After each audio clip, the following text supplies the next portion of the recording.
Feudal Japan, spanning roughly from the 12th century, beginning with the Kamakura shogunate in 1192, to the mid-19th century, the end of the Tokugawa era in 1868, is often depicted as a romantic world of samurai, elegant geisha, and refined rituals.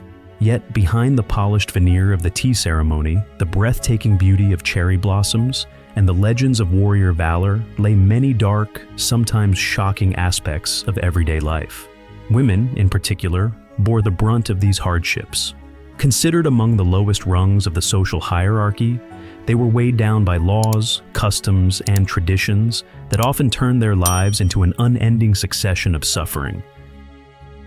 Japanese culture and society were heavily influenced by Confucian principles that arrived from China and took root in Japan.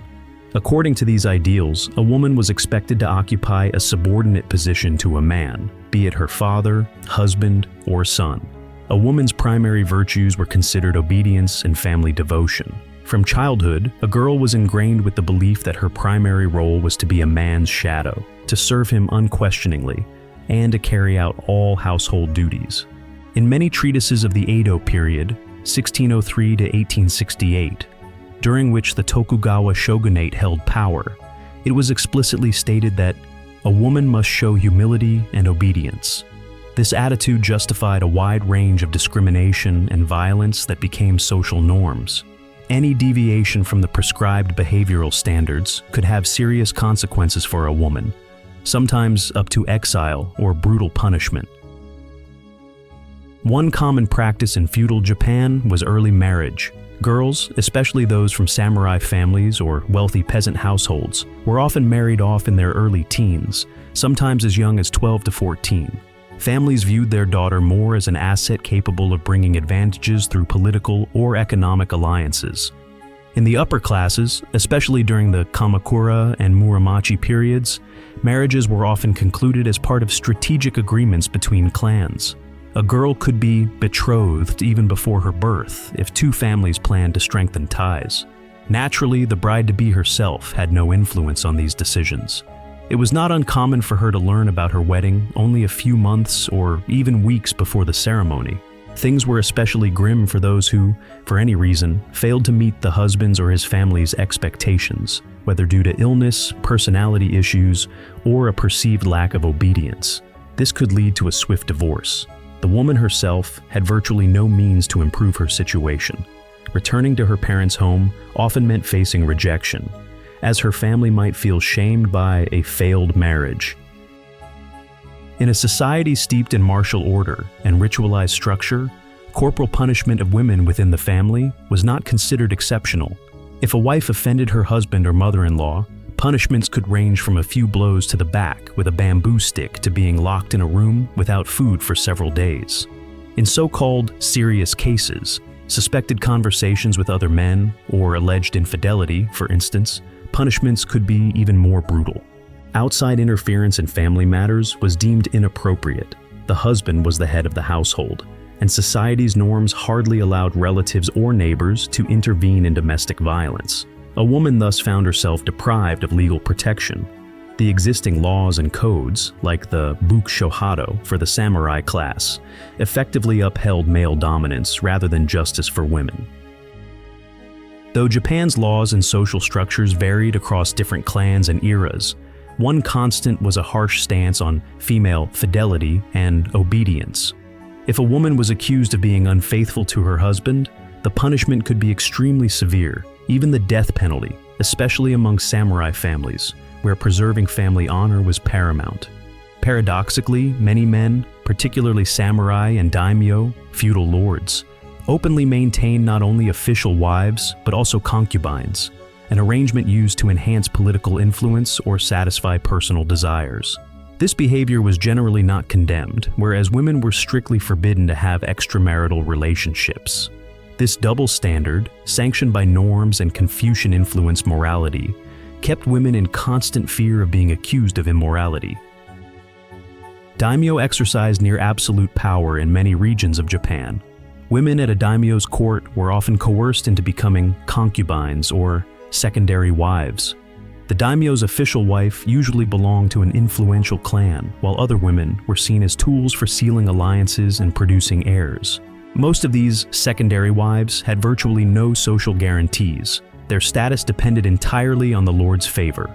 Some concubines served as a way to forge alliances between clans. If one of these women lost the daimyo's favor, she might be sent to a monastery or returned to her parental home in disgrace. This system ruined countless women's lives, leaving them in a perpetual state of uncertainty and humiliation. In feudal Japan, the education of girls, particularly among the upper classes, was often limited to basic literacy, household management, etiquette, and training in musical instruments. Daughters of samurai families might learn to compose tanka poetry or play the koto or shamisen. Yet this education primarily aimed to shape an appealing courtly image so they could secure a favorable marriage. Peasant girls, merchant wives, and townspeople typically received only the most rudimentary instruction. Female literacy rates were extremely low. Any attempt to pursue learning outside socially approved norms met resistance because a virtuous woman was expected to think of little else but her home and husband. One of the most harrowing aspects of feudal Japan was its licensed quarters, known as green districts.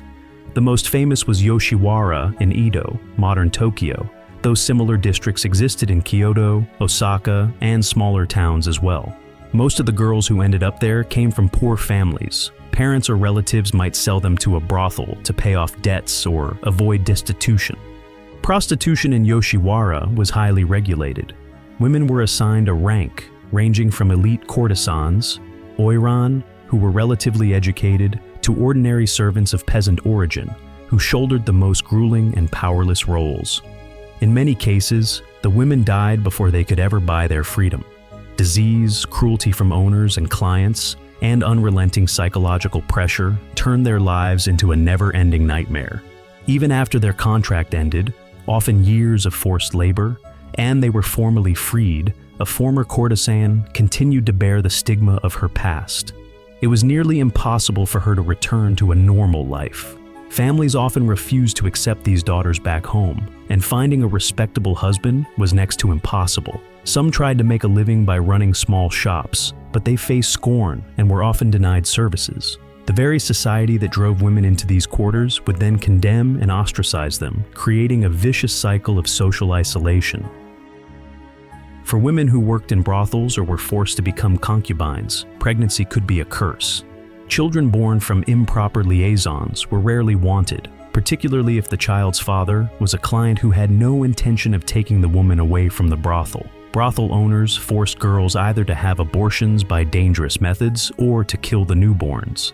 Such procedures were done without proper medical care. Herbal concoctions caused severe bleeding and posed a grave risk to the mother's life. Other horrific methods of terminating pregnancies also occurred. Women who survived these procedures often ended up infertile or severely injured. Even in cases where the child was successfully born, the baby's prospects were grim. Most were fated to a short, miserable life, rejected by both society and their mothers. Although the samurai cult is primarily associated with male valor, the fate of widows could be exceedingly difficult. If a woman's husband died, especially in battle, she could find herself not only widowed, but also essentially stripped of her means of survival. Poverty and social isolation often left her no way out. In some cases, when a husband committed seppuku, ritual suicide, his wife was expected to demonstrate a similar level of loyalty, if not always literally, then sometimes in a very direct way. There are recorded instances of wives, particularly those of high-ranking samurai, who either voluntarily entered a convent or took their own lives to preserve the family's honor and spare relatives from the burden of caring for them. During the Tokugawa period, strict regulations governed people's movements, especially women's.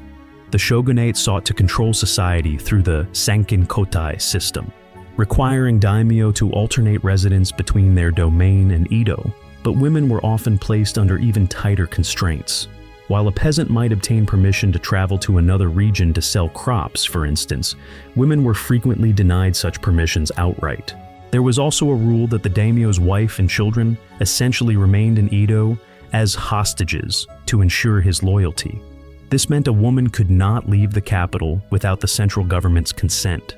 Essentially, many noblewomen lived as honored captives, entirely dependent on political circumstances and the shogun's will. Not all Japanese women were passive captives of circumstance. Some, known as Onabugeisha, did train in martial arts. However, this was more an exception than a rule and usually occurred when it was necessary to defend a castle or a family in the absence of husbands and fathers at war. The most famous example is the legend of Tomoe Gozen in the late 12th century, renowned for her bravery. Later, during the Sengoku period, the Warring States period, 15th to 16th centuries, some wives of daimyo and samurai who were left without male protection took up the naginata or katana to repel enemy attacks. Yet even such heroic acts did not guarantee them equality afterward. Society still expected them to resume the role of humble wife and mother, stripped of autonomous rights. In feudal Japan, families sometimes sent women to Buddhist or Shinto convents if their continued presence became inconvenient for any reason. This might happen if a woman reached a certain age and was deemed unsuitable for a profitable marriage, tarnished the family's reputation, or fell victim to palace intrigues. At first glance, the life of nuns might seem less harsh compared to brothels or the humiliating position at a daimyo's court. Yet, in reality, many daimyo wives or unwanted concubines spent their days in isolation, with no right to return to worldly life. The convent functioned more as a form of social exile than as a voluntary spiritual choice. Until the mid-19th century, married women in Japan followed the custom of ohaguro, staining their teeth black. This practice had several cultural origins, such as symbolizing maturity and marital status. And it was also believed that the black dye protected teeth from decay. From a modern perspective, it can seem at least unusual. More importantly, a woman essentially had no choice in the matter. From the moment she married, she was expected to blacken her teeth, emphasizing her lack of freedom. Refusing this tradition was considered a challenge to society and could spark rumors of disrespect toward her husband. Even in early widowhood, a woman might continue blackening her teeth to indicate that she was no longer free. Another long-standing custom was hikimayu, in which natural eyebrows were shaved off and replaced with painted ones, often drawn higher on the forehead. This practice became especially popular during the Heian period, 8th to 12th centuries, and remained in various forms afterward. It was believed that this look was more refined. In reality, many women felt pressured to follow these beauty norms because defying courtly fashion risks social condemnation. Excessive adherence to aristocratic beauty standards, dictated by men and by the elite, subjected women to numerous cosmetic procedures, often uncomfortable or even harmful, yet mandatory for maintaining status. Samurai had the privilege of kirisute gomen, the right to kill a commoner who showed disrespect. Formally, Onabugeisha, female samurai, could also uphold this norm at times. While cases of kirisute gomen against women were less frequent than those against men, the threat was still there. A woman could be accused of insulting a samurai's honor for minor breaches of etiquette, failing to bow low enough, for instance, or accidentally blocking his way. Although in practice many samurai refrained from staining their sword by killing a woman, the very existence of such laws forced women to live in constant fear of making the slightest mistake. Contrary to popular belief, geisha is not a direct synonym for women of sexual entertainment. A geisha is an artist skilled in dance, music, and conversation. Yet the reality was often less romantic. Many young girls were placed in an okiya, geisha house, at a young age by families who sold them or apprenticed them out of financial desperation. Training lasted for years, including not only instruction in musical instruments and dance, but also strict discipline, close supervision, and psychological pressure from mentors. A geisha was required to entertain guests in tea houses, converse elegantly, and perform traditional dances. The sexual component was at the discretion of her patron. Officially, a geisha was not considered a prostitute, but social rules often did little to stop influential clients from pressuring her into intimate services. Thus, geishas found themselves straddling the worlds of art and harsh exploitation. For those who failed to gain high-level mastery or fame, the outcome could be as grim as for women in brothels. Without external support, they risked being left penniless with a tarnished reputation. In the harsh socioeconomic climate of feudal Japan, families often viewed a new baby girl as just one more mouth to feed. In some provinces, during times of severe hardship, infanticide was practiced, killing female infants or abandoning them, to ease the burden on the family. Of course, not all of Japan resorted to such barbaric measures. Most people did raise their daughters, but historical records reveal that cases of female infanticide were not uncommon during famines or conflicts. Faced with the choice of the family's survival or the life of a baby girl, some parents sacrificed the latter. In remote villages, a tradition called yobai, night visits, sometimes occurred, during which young men would sneak into a girl's house at night, attempting to initiate an intimate relationship. Formerly considered part of courtship customs, these visits often amounted to coercion, particularly for girls without strong family support. An unwanted pregnancy in such a context had catastrophic repercussions. Society stigmatized both an out-of-wedlock child and the mother. Sometimes the only way out was an unsafe abortion or abandoning the infant. Young women had virtually no way to hold the visitor accountable, and any public scandal would often heap shame predominantly on the girl. At the imperial court and among the aristocracy, Kyuj, there were particular standards of beauty and conduct. During the Heian era, women wore multiple layers of clothing called juni haitoi, grew their hair long enough to touch the floor, and used white facial powder. Life at court might seem privileged, but it was rife with intrigue and strict etiquette rules, violation of which risked severe punishment. Although physical violence there was less common than in the samurai world, a woman could be mercilessly exiled to a distant provincial monastery for showing disrespect to the emperor or being accused of sorcery.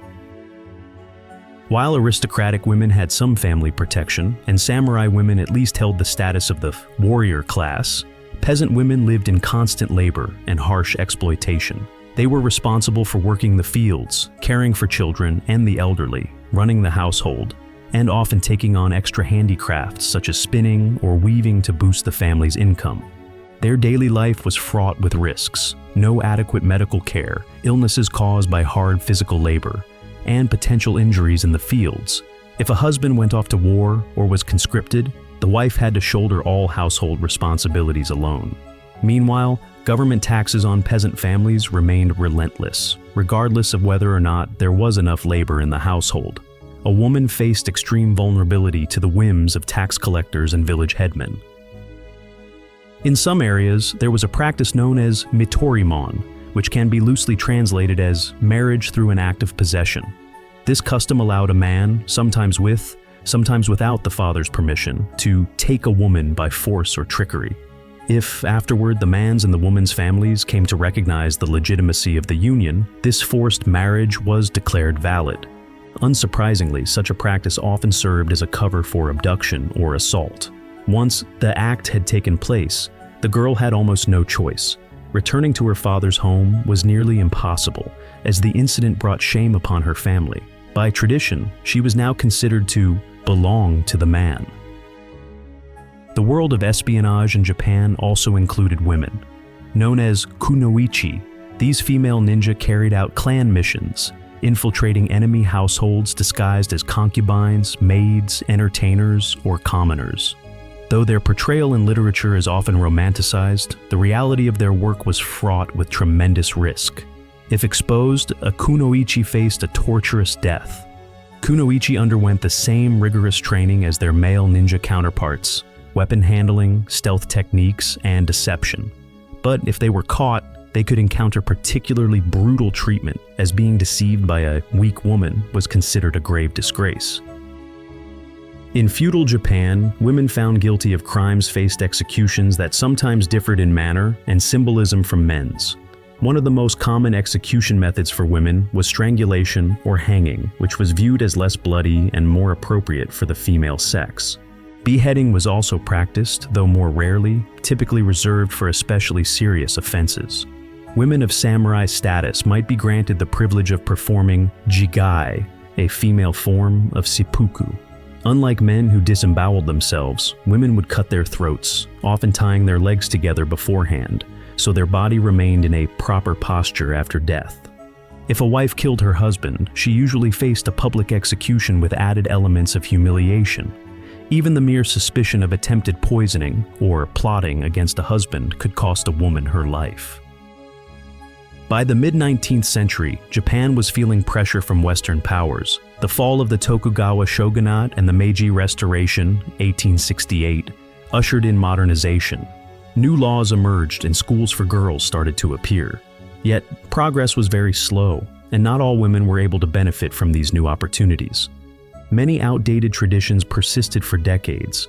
Social prejudices concerning a woman's role and virtue did not suddenly vanish. And although the Meiji era opened a path toward incremental reforms in women's status, for an ordinary peasant or commoner woman, life still followed the old ways. Subordination within the family, lack of rights in matters of marriage and property, grueling labor, and the constant risk of punishment for any deviation from social norms. The history of feudal Japan is undeniably fascinating, filled with epic battles, cultural achievements, and spiritual insights.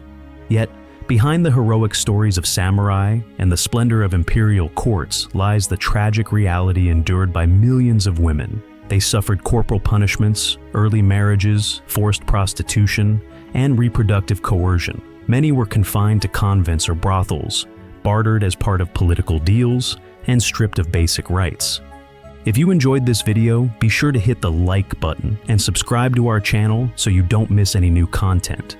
And don't forget to check out our other videos where we dive into the most mysterious and darkest chapters of history.